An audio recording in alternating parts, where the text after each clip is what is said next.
You're listening to the DCAU Review, hosted by Cal and Liam. Streaming on Apple Podcasts, Google Podcasts, Spotify, and at DCAUreview.com. Now, here's today's episode. Welcome, everyone, to episode 138 of the DCAU Review. I am Liam. With me, as he always is Cal, your other host. Cal, we were wrapping up December, we were wrapping up the month, we were wrapping up the year, thank God. Our final episode of 2020 dropping here today, and we are reviewing one last episode of Static Shock before we turn the calendar page, as it were. Yeah, absolutely. We've actually reviewed more Static this year than we ever have before, which has been a good thing. It's been, maybe a little rough at times, whether it's the music or the animation for some of these earlier seasons. But when you kind of jump into it and you review it for a couple weeks in a row, you don't notice it as much. So it's been cool to be able to cover these 4 episodes that we ended up doing this month, and certainly looking forward to getting a chance to cover it in the year 2021 when all things will be okay, everything will be fixed, there will be no problems, because when that calendar page turns, everything is changed. Just kidding. It's everything will be the same. But today, on that note, today we will be discussing the Static Shock Season 1 episode, The Breed, which, of course, you mentioned last week is our series debut for one of the big bads, one of the recurring big bads, that being Ebon and his gang of other bang babies that we'll be discussing today. So looking forward to that. And Liam, this episode, before I throw it over to you for the official Imdb synopsis, we'll just mention that this episode aired. This is one of those also that is there are different sites that report what day this was originally aired on. The DCAU wiki says December 10th, 2000, which was a Tuesday. I don't think that's the case. When you Google it, Google comes up with October 7th, which was a Saturday. So I'm going to go with the one that was a Saturday, because I don't remember too many episodes premiering of Static on a Tuesday. So October 7th, 2000, meaning we just celebrated the 20-year anniversary of this episode. How about that? Feel old yet? Yes. I know, I sure do. Very old. Yes, but before we get into our plot, visuals, music, and voice acting, I will, of course, kick us off with the official Imdb synopsis for The Breed, which was written by Christopher Simmons, directed by Dennis Cohen, or Cowan. I've never known how to say that, and I apologize. He's one of the co-creators of the character. I should probably learn it. Next year, that's my resolution. I will learn, Mr. Cowan or Cohen, I will learn how to pronounce your name correctly by this time next year, if by some miracle you're listening to this. Music by Stanley Clark, with animation by Coco, and that synopsis reads as such. Virgil's friend Derek, a track athlete, is transformed into an ionic energy being. Ebon, the malevolent leader of the meta breed, tries to recruit him, but Static must convince his friend to resist joining the group before it's too late. Ooh, a little bit of intrigue there at the end. Yeah. That's let's just jump into plot here, Cal.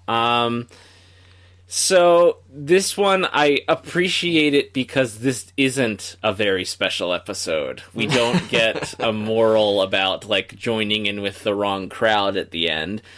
But there is some elements kind of touched on about how, the Bang Baby transformation is not, a cool, fun thing for a lot of people. In the case of Derek, Virgil's friend, he transforms into this, giant, I don't know, hideous monster. Yes, light up. He's light up Clayface, basically. It's yes. this oozing electrical monster, a blob, if you will. Yes, and he meets up with Ebon, as you mentioned, Ebon and the meta breed, which in this episode consists of just Talon and Shiv, who we have talked about briefly in other episodes. But yeah, Talon has a line about how just because it didn't mess up your face doesn't mean it's that it's been a blessing for everyone, and that it's... Call me Ebon. master of shadow and darkness. Not very modest, are you? No time for modesty, hero. I believe you met my partners. Talon. We've already bumped into each other. She's our little turtle dove. Then there's Shiv. Hey! Dang, my aim is off today. Not the only thing that's off. Shiv makes light energy weapons. The sharper the better. And this is our latest recruit, a powerhouse of ionic energy, Destruct. He's a little shy at first, but he warms up. Don't I know it? So, you bring me down here for a meet and greet? More like a proposition. Oh, really? Join us. We're a new breed, the meta breed. Good for you. But I think I'm out of your species. Just because that gas didn't mess up your face doesn't mean you're not a freak like us. Ugh. Up there, they call us creatures, monsters. They force us to go underground. But it's all to the good. We've been biding our time, bonding. Take Destruct here. Up there, he was an outcast. But with us, he's found a home. Right, Derek? Derek? So it's this weird, like, underground trio of bad metahumans that have decided that society won't accept them, and so they're trying to get this kid Destruct, as he comes to be known, to join with them. And of course we find out that Destruct is actually Static's friend Derek, who he was helping to tutor just prior to his transformation. And there's some sort of, like, some classic tropes there. Derek is a high school athlete, allegedly, who just happens to be, like, 6'4" and have the jaw of, like, a 35-year-old man. He's outrunning all of these kids as we were introduced to him at Dakota High School. And so he's swooned over by a few different females, including Virgil's sister. And so we get the sense that he's known for being a good-looking and popular dude. Static is going to help him out with his algebra, and as he's helping him out, he sort of mentions and goes through one of these moments where he's having these cramps and he's not sure what's going on, and then later on we get the transformation, and wouldn't you know it, he's a hideous monster. Sort of a something that we've seen before in the sort of Ben Grimm transforming into the Thing, or I guess to a lesser extent Mark Ruffalo turning into the Shrek. I mean Bruce Banner turning into the Hulk.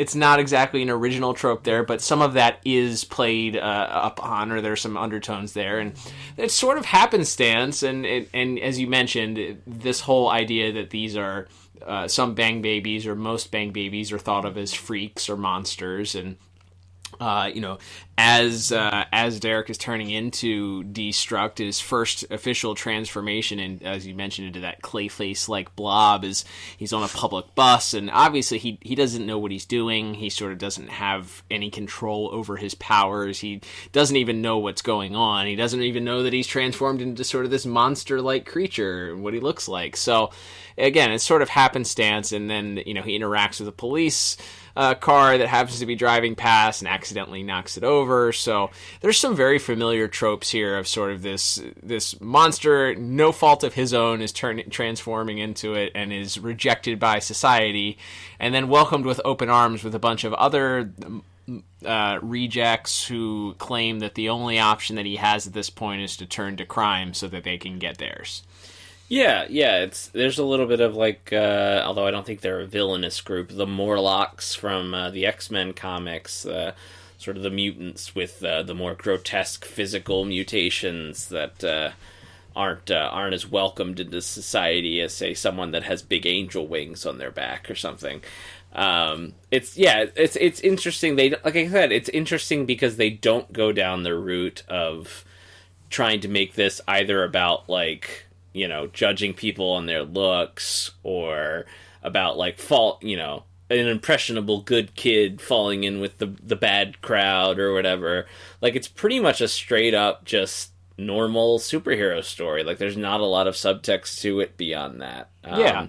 Which I think is fine. Like, it's straightforward, it's easy to watch, and, like, the plot moves along well, and, you know, Virgil is concerned about his friend and goes and asks his mom about him, and then he sort of slowly pieces it together. Kind of in the middle of the episode, Ebon even tries to get Static to join him, and maybe it would have been interesting to actually see Static, like, wrestle with that for a second. He doesn't consider it for a second. No, and again, he's the good guy, and I know you don't want to, you know, maybe that's, like, because it's a children's cartoon, you don't want the hero of the piece to, even for 1 second, consider joining with the bad guys, but, yeah, that's so it's just kind of this straight up story. Once Virgil figures out that it's, that Destruct is his friend Derek, he kind of just goes back to the hideout and makes a plea to him to turn his life around, and they escape on a subway car and kind of fight each of the 3 members of Metabreed one at a time, and kind of ride off. And it's not a happy ending. Derek doesn't transform back at the end, but he does agree to, you know, basically they literally say he's going to go be a guinea pig for metahuman research. Yeah, what a good guy. He donated himself to science for experiments to be done to him. So hopefully his brain and kidneys can once they're dissected can be used to save some other bang babies down the road. But yeah, it's not like a super happy ending, but it's kind of just like, well, my friend's back and we're happy, and that's the end. I mean, it just ends with Virgil and Richie walking out of the hospital, so it's not even like we had a big final moral of the story, like I said. So yeah, it's a fine, solid episode. It introduced some reoccurring characters, as we mentioned, Ebon being one of the big bads of the whole series. But as an episode, just watching it in a vacuum here, as we do, like, it's okay, but it's nothing. It's kind of hard to almost grade it, because there isn't a lot, like, wrong with it structurally as far as the plot, but it just doesn't delve into any of the stuff other than that brief moment of Talon yelling about, you know, how it, just because it didn't mess up your face doesn't mean that it's a picnic for the rest of us or whatever. Other than that, there's really nothing in here that's getting at anything deeper than just the bad guys are trying to convince Static's friend to join them, and Static doesn't want him to. Yeah, and I think in a vacuum, I think it's easy to say it's just kind of like a very middle-of-the-road episode. I think looking at it, thinking about this is the 3rd episode overall, I think, in production order at least. So, you know, we covered the first 2 episodes. We talked just a few weeks ago about that second episode, Afterburn? Aftershock. I should have known. There's always some sort of... They always use those electricity puns whenever possible. Oh, yeah. For Aftershock, there was definitely some inconsistencies, a lot of plot points. There was a lot of stuff for a 22-minute cartoon. And I think that this episode is more finding its footing, I guess, and it seems to fit more into, yes, this wasn't at this time, as we've talked about all month, a DCAU show, but this could have been a Batman Beyond episode. Like, watching this feels like, okay, this could be a Batman Beyond episode. It's Terry, substitute Terry for Static, and a group of other bad guys for splicers. Yeah, exactly. Then Jokers. Exactly. You could very easily squeeze this into a DCAU show. So I think for that reason, I think I commend it, because they are finding their footing. They're figuring out how to tell a story. And while we have applauded and certainly appreciated some of these real-life reality stories, subjects that other shows don't touch on and weren't able to or weren't willing to go down, you can't have that every single week, right? Because then you're going to turn into a PSA show or a show that really does preach or talk down to its audience. And that's Agreed. obviously, there's a balance. We talked about that with last week's episode, and finding a balance between, being a superhero children's cartoon and having a message to share.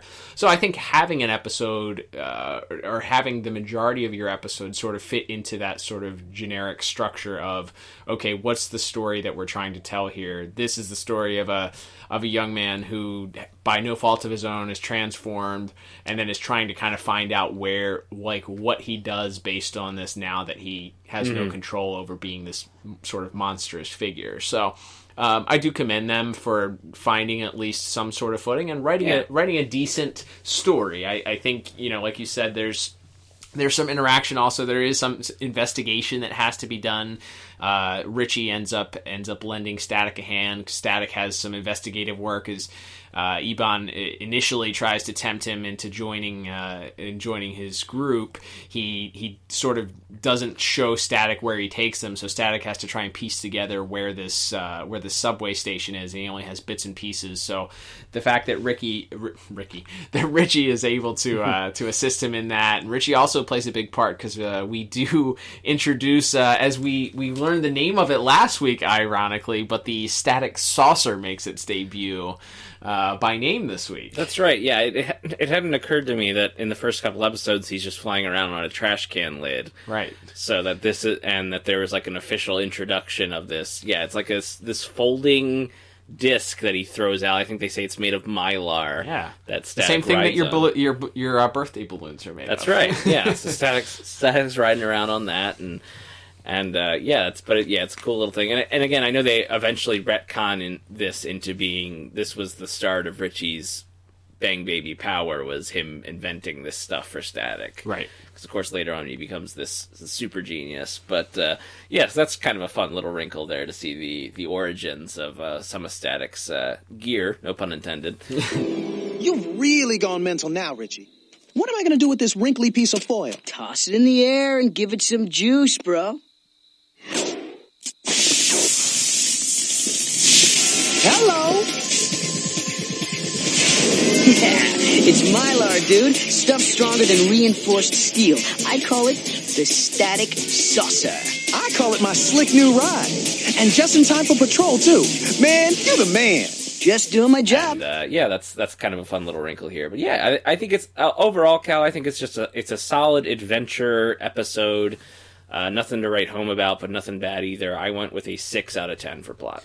Nice. I went just a tick higher. You're right. There's not a lot of stakes to this episode, but that doesn't mean that it needs to be. Like we said, there it doesn't have to be a PSA episode. It doesn't have to be a world-ending episode. These episodes fit right in to the structure, and we learn a little bit more about some of our characters. You flesh out some more of Static's rogues gallery, as it were. These characters obviously come back. We've already covered episodes where these characters come into play later on, so we'll talk about that a little bit in visuals in just a second, I'm sure. But I ended up giving plot a 7 out of 10 for that reason. I think it's enjoyable. It's harmless, 22 minutes of cartoon fun, which at the end maybe doesn't have the happy ending. Like, I don't know that that's a happy ending for the character. He gets to be a guinea pig, right? And he's not brought back later on, so there's not like a redemption where he gets to use his powers for good or anything like that. So this is the beginning and end of Derek's story arc here. So it would have been nice maybe if we get a follow up with that, but for what it's worth, 7 out of 10 ain't bad. No, definitely not.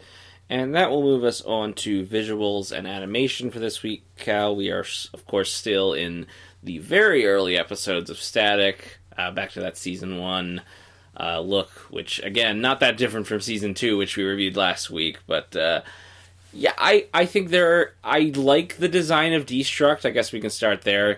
He's the new villain. Like I said, it basically just looks like light up Clayface, for lack of a better term. Yep. But it's a cool looking design. The transformation scene where he's in the bus and it's kind of weird. Like, it's like all these little like sparkles go around him, and then his body lights up. And the way what his body appears to be made out of, it almost seems like he's sort of melted into it. Yeah. And again, maybe it's not. It is and it isn't fair to compare it to, say, like the Clayface transformations and in Batman the Animated Series, or even like I don't know, Magma from Batman Beyond or something. But like that's kind of where my mind went based on the overall character design, and so I was let down a little bit by the transformation scene. But overall, not a bad look, and of course we have some other villains as well. Yeah, one note that I had, like, the transformation reminded me of something that you would see in a Super Friends cartoon. There's these, like, it almost looks like fireworks that pop off, and I think Ebon mentions later on during his exposition scene that Destruct's powers are kinetic energy or something like that, I think, or was that when he's talking about Shiv? He's talking about Shiv's powers at that point. He mentioned something specifically about what Destruct's powers are that I didn't make a note of. Bioelectricity, they refer to it as. Okay, whatever that entails. I would assume, isn't that what Static has too? Like, I guess. I don't know, but Shiv's powers seem very similar to Static's also, except he could just create. They're all energy based. Yeah, it's all energy based stuff that they're creating out of their bodies. But I think that transformation. Yeah, I would agree. And then there's a brief scene later on where Derek is sort of in this abandoned the abandoned subway station bathroom where he's faced up against the mirror and trying to transform back into his human form, and he does for a second and transforms back. That wasn't great either. But the rest of the character designs, we've talked about it before on additional episodes that we covered as far as Talon's look, and certainly Shiv and Ebon. Ebon, I think, obviously is the standout. Shiv, absolutely, hands down, sealed it this week, is my absolute least favorite Static Shock character. Like, he goes behind whatever character you're going to think of, like, way behind that guy. Like Ferret? Yep, worse. Undoubtedly worse. His voice, we'll talk about voice acting, but I cannot stand the way that they wrote the character. He's there, I guess he's supposed to be comedic relief, but he's not funny, it's not witty. I did, though, appreciate the fact there's a scene where they're robbing a sporting goods store, and Static has to try and take them down. And as they're jumping into this sporting goods store, he uses a kinetic energy boxing glove to knock out one of the guards. I thought that was anytime that you use a boxing glove, for whatever reason, I don't know what it is with comic books and boxing gloves, but it's always a good trope. It always works. Yeah, I appreciated that. But I think the standout, though, is definitely Ebon. Oh, for sure. One note on Shiv before we move on to Ebon is just I understand they explain what his powers are, but like sometimes he turns his hands into the weapons, like knives or a hook that he uses to latch on to the subway car near the end of the episode. And other times he can like create. He has like throwing stars, like physical objects, right? That he can throw, like projectiles that he can throw out that are like solid blades. It's not like they're energy blasts that he's exploding out of his hands. Correct. So he can do both, I guess. So he can just create like a full sword and hold it in his hand, or he can turn his arms into swords. It's almost as if they decide based on what the artist drew what his powers are. Or like what they maybe wanted for a specific what the director or storyboard artist wanted for a specific action scene. Correct. I guess there's a little bit of inconsistency there for sure. Yeah, no, and again, either is fine. I was like, wow, it feels like it should be one or the other, but it's both apparently. Or it feels like he should be a more menacing villain based on that. Yeah, he's constantly just like the butt. Is there maybe there's an episode later on starring just Shiv, but him being I don't think so. Him being a lackey for Ebon seems like a vast underuse of this guy who can create like just anything with his mind. And based on his personality, like you would think, like maybe he's one the Joker would have kept after he came to town. Like his only personality trait is like he's a weird psycho who likes to cut people or likes to throw knives at people. Like so, like you would think that would be right up the Joker's alley, but he didn't keep him when he got taken back to Gotham. But Joker didn't think he was funny, I guess. No, I guess not. But I definitely think, as you mentioned a bit ago here, Cal, Ebon definitely, once again, the standout. Just the simplicity of the design, which I'm sure we've talked about before, but also just the way his powers are visualized here are the same thing as where it'll be someone standing against a wall, and then suddenly that person's shadow will sort of turn into Ebon or be overtaken by Ebon's shadow kind of coming off the wall, and then as you can create these sort of portal things. The swirling black and purple coloration on those and are cool, and the way he sort of like envelops Static when they kidnap him at the one point, and then the way he's sort of chasing down the subway car at the end. Some really, really cool stuff. I definitely think Ebon is once again kind of the standout, at least as far as our villains go. Absolutely. We would be remiss not to mention also there was a little Easter egg, if you caught it. They mention where the abandoned subway station is on Milestone Street. Yeah. So, of course, referring to Milestone Comics, the original publication that was created by Dwayne McDuffie and Dennis Cowan. Cowan. Right, and several others. Next year we're going to learn it. It's on the list. So that was a nice little cute little wink if you were able to grab that. I think it's funny you mentioned Ebon. I think that also gives us our best Static moment of the week, which Ebon has this moment where he sort of is enveloped around Static, and Static kind of supercharges, and his the logo on his shirt, whatever reason, there's no real explanation for why only the logo on his shirt lights up. But the logo on his shirt electrifies, and he's able to kind of burst through Ebon. I thought that was a really, really cool looking way of manifesting Static's powers. Overall, we are back again. We're in season 1 here. This isn't going to win any awards for dynamic animation. We're not going to draw any comparisons to any Max Fleischer cartoons with his artwork here. Right. With that said, though, I think that this episode, because of the different interesting visuals that we have from Destruct to Ebon, Shiv and Talon, and then that sequence that I mentioned about Static, the introduction of the Static saucer and the way that it works, the boxing glove, everything like this setting of being at a sporting goods store. And that's a really unique location for a supervillain fight. Yeah, Static uses a soccer net to sort of capture Talon at one point, and so there's baseballs and baseball bats used when Shiv is hitting things to try and hit Static. So really unique setting there, really good job. I went with a very strong 8 out of 10 for visuals here. Nice, and I am right there with you with my own 8 out of 10. So a couple of very strong animation scores, especially very strong considering the the curve we're grading on, with it being these early episodes of Static. But I think there's a lot of cool stuff, and as you mentioned, a lot of cool ways that Static uses his powers as well throughout the episode. So definitely a lot of fun. And that will begin to move us on here, Cal, to our third category, and this should only take about 30 seconds. Music, of course. Music this week. My apologies. Music by Stanley Clarke, as I mentioned earlier. No offense to Mr. Clarke, I did not have one note or one moment that I noticed music other than there's a weird part where when Derek transforms, I think there's a weird wah, wah.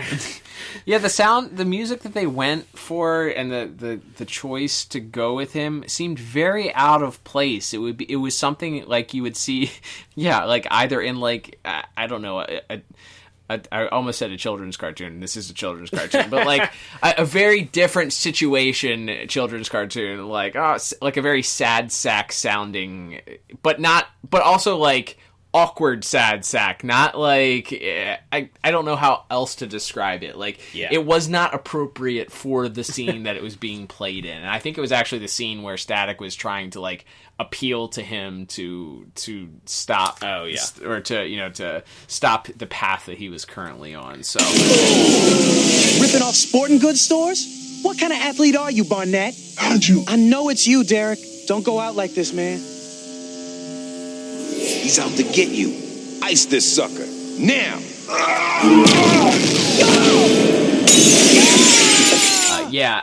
I didn't have a lot of notes either. Obviously, the Static theme comes in.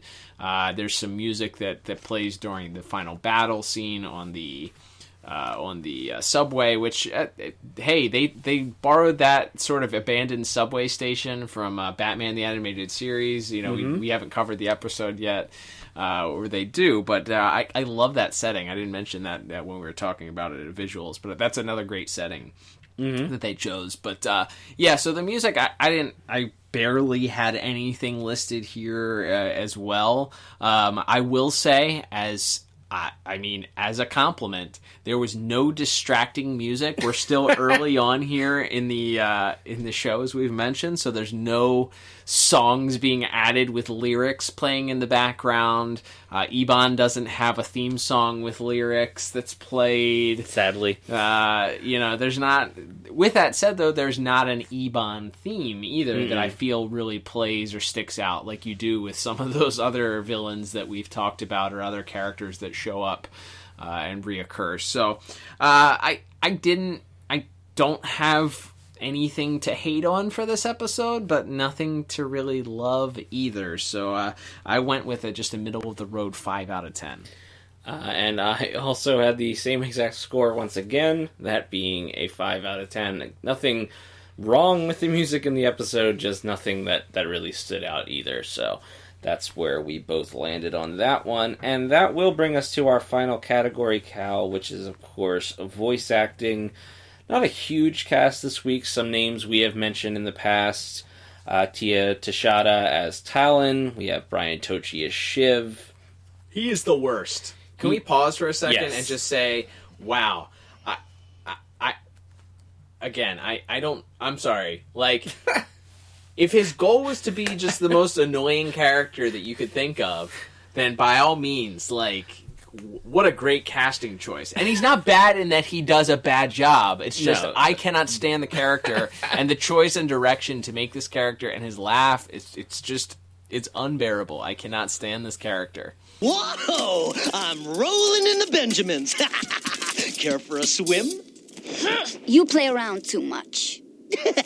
Loosen up. Buy yourself a manicure. And I cannot express that enough to you. How much I do not like the character of Shiv. You know, it's a shame that our episodes are always just titled whatever the name of the show we're reviewing is, because this episode should really be called Cal Hates Shiv. Boy, do I hate Shiv. Yeah, I mean, I guess you're not supposed to like him. I guess maybe in that way he's successful in being a character that you don't love. But boy, do I just not love the choice and how to portray this character. Fair enough. And moving on to some of our other actors. Nothing. You don't have anything on your. What do you think about Shiv? It's like, yeah, I don't like. I think it's fine. Like it's annoying, but like I think that's the point. He's like this weird knife pervert. Like, that's his character, and that's his role in the group, is to be like the unhinged one that Talon yells at, and then Ebon comes in and goes, "Both of you, shut up."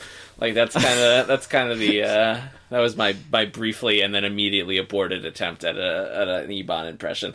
But I feel like that's his role. Like that's his role, is just to be like the wacky guy of this group, and he does it okay.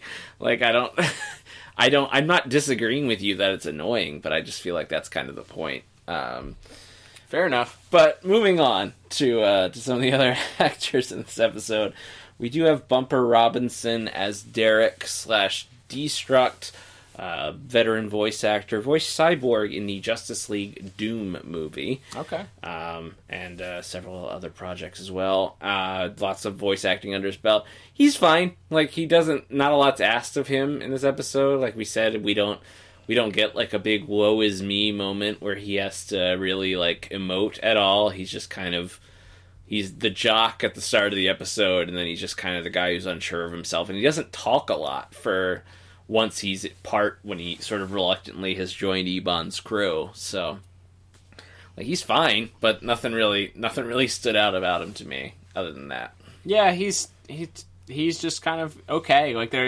There's not a lot that's asked of him, like you said. They put a weird voice effect on him when he does his transformation that sounds interesting, but we don't get to hear him talk a lot. I actually thought that like his monster form couldn't talk or something like that, but then he eventually does end up talking. So yeah, it's weird. But yeah, and I think at the beginning, I mean, he sounds like a 35-year-old man attempting to play a 16 to 18-year-old boy. So That's not his fault. He was cast in the role. I don't think that he did anything offensive in his. It's certainly no Shiv. Right. And I will just mention, normally a character who got this little play wouldn't get a mention, but I will mention Thelma Hopkins plays Derek's mom, who I will just mention because she was Aunt Rachel on Family Matters. Okay, there we go. So that's, I think she was one of those characters. There's like a bunch of characters on that show who just like one day just weren't on the show anymore and no one ever talked about it. There's like a whole daughter who just disappeared on that show. And that happened a lot. Remember it happened on the, Aunt Viv got recast on Fresh Prince. Yeah, that was the thing that happened. So but anyway, I thought that was worth noting because that show lasted from a long time. So Sure did. I thought that was worth noting, and of course we have briefly Jason Marsden as Richie, Danica McKellar as Frida, and of course Phil Lamar as Static Shock. And a couple of other voices. Yes, and of course, as is tradition, he must do at least 2 or 3 other voices in the episode.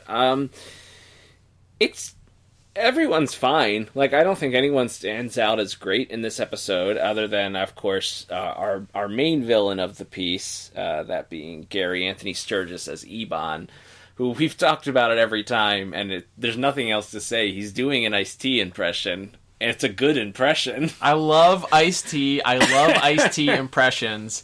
I love the way that Ice-T acts. Like, it's weird. It's weird. And I say that because Ice-T is not a good actor. He is True. really, really bad. But there is something comforting in being able to turn on an episode of Law & Order SVU and just watch Ice-T, this guy, this badass rapper from, like, the 80s, is now, like, playing this police officer on television and not doing it very well, and the way that he delivers every one of his lines. So when you then have somebody else doing an Ice-T impression, Mr. Sturgis playing, as we've mentioned in other episodes, doing an Ice-T impression, it's refreshing. I love hearing it. I could listen to him do his Ice-T impersonation as Ebon all day long. I would take, if I was in charge of DC, I would take every scene that had Shiv in it and just cut it, throw it away, and add more Ebon. I agree. I love him as Ebon. Even like when he comes out and like introduces himself, he's like, I'm Ebon, like the master of shadows and something like that. Something just really over the top, but doing it in this Ice-T impression voice. It's funny, and Static's kind of like making fun of it, and he just shrugs it off because he's like, nah, that's my name, and that's what I'm going to go by. Like, he doesn't care. Right. And I enjoyed his performance as Ebon, and as always, Phil Lamar solid in the role of Static. But overall, I think it's solid, but nothing too great. I settled on a 7 out of 10 for voice acting this week. And wouldn't you know, we wound up with the same exact scores for our last 3 categories. I also went with a 7 out of 10. How about that? What do you know? It's almost as if we're related. I think that there's nothing terrible about this episode. There's certainly nothing offensive or that seems to really draw away from it. But there's not a lot needed or asked from a lot of these characters. It's a standard 22, 23 minute cartoon. So, with that being said, I think that's ends up why we probably ended up falling with the same score. Yeah, I would say that sounds about right. And that will bring us to our final scores this week, Cal. And tallying everything up, it looks like I have a middle-of-the-road type score for a middle-of-the-road type episode, that being a 26 out of 40. And despite us having 3 identical scores, I gave one score an extra point, meaning my score will be 27 out of 40, which I guess means we can talk about rewatchability now, right? Yeah, so that's interesting. Obviously, it is the first appearance of a recurring villain. But as demonstrated by us already having reviewed multiple episodes with these characters in them, you don't gotta watch it first. Like, yeah, as we've established by having already reviewed multiple episodes with a lot of these characters in them. I don't know. It's almost one of those ones, like, for Static, it feels mildly important because it's the introduction of this recurring villain. But, again, you pretty much figure out pretty quickly, if you watch Sons of the Fathers or Gear or some of the other episodes that he's featured, then you know that you can kind of figure out what's going on and who he is, and that he's the leader of this group. Like, you figure that all out, and that he's, a tough guy that people are scared of. You can kind of figure that all out without having watched this episode. So I'd kind of say this is one you can skip. Yeah, it's interesting. Obviously this formula of sort of bad guy of the week style, like, we've seen this played out in live action DC from Smallville. Obviously, you're a huge fan of that. Always hold on to Smallville. That's right. What your favorite, like, Kryptonian influenced character of the week, person that had been affected by radiation or whatever. And then, of course, we see that Meteor Freaks, they were called. There you go. And then you had similar stories and storytelling in The Flash for the very first few seasons. People that had been affected by the explosion at Star Labs. So you have a formula, and I'm not saying that they had to follow that, but it's interesting that we saw that play out so much in that live action where it was very formulaic. We'd see how we'd get to know the person's backstory, where they were when this event occurred, why they were affected the way that they were about it, what maybe character traits it enhanced, or why it encouraged them to take this life of crime. We don't really get that for these characters here. We don't really learn much about Talon or Shiv or Ebon, for that matter, in this episode at least. So yeah, it doesn't feel like a pivotal one where it's not like we get the backstory for these characters and where they were when the Big Bang event happened. With that said, though, it does introduce, it would be like saying Ebon arguably is Static's biggest and most reoccurring foe throughout the series, for sure. So that would be like saying it would be okay to skip the first episode with the Joker, or the first episode with Lex Luthor or something like that. Is that something? Yeah, you can piece it together later on just by the sheer number of times that he reappears. And this, again, it's not an origin story, so we don't get a whole lot of backstory about who this person is. With that said, though, I think it is pivotal to if you're going to invest in Static, especially this reoccurring group. If you watch the episodes that we've watched where they're just kind of there, you can kind of piece together the story of who they are, because it's not as if they don't call each other by their names or you don't figure out what their powers are. Right. With that said, though, I think it's interesting because this does add a little bit of depth to that story for the next time that Static does come back. So I think within the scope of Static, I would say this is a must-watch, or definitely should watch. I think it's fine. Also, you do get a little bit of depth in the relationship between Richie and Virgil, and get some, as we said, some sort of retroactive Easter eggs or kind of underlying foreshadowing there for who Richie eventually, when his powers begin to manifest. So I think for those reasons, I would say it's not a must watch. It's a should watch. Yeah, no, I think that's fair. I think definitely within the realm of Static. I think that's a good point. That it is the introduction of his almost inarguably his greatest foe. So it is worth watching. I think just for that. I think that's a good point. Plus, you get 22 minutes of Ice-T impersonations.